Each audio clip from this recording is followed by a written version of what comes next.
The Sentrel Drain Pocket Press is used to place a drain pocket in a Sentrel floor panel.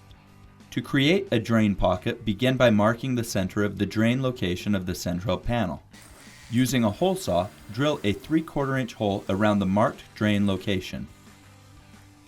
On the back of the Sentrel panel, use a 1/2 inch rabbet bit to route out a relief ring around the 3¼ inch hole.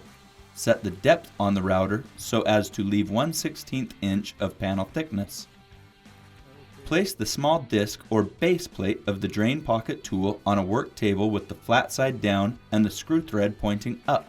Place the floor panel over the disc with the image side facing down, allowing the base plate lip to engage with the panel's 3/4 inch hole. While in this position, use a heat gun along the 4½ inch diameter outermost circle until the panel starts to soften and turn slightly brown. This usually takes about 90 seconds.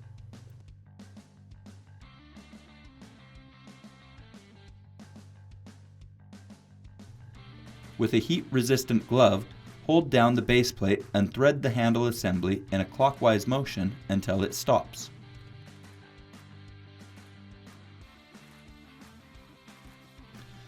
Press your hand down on the Sentrel panel away from the clamping area to ensure the base plate lip stays engaged with the panel, and rotate the handle to clamp the panel.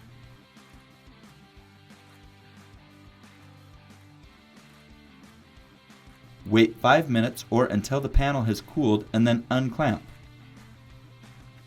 Disassemble the drain pocket tool in reverse order.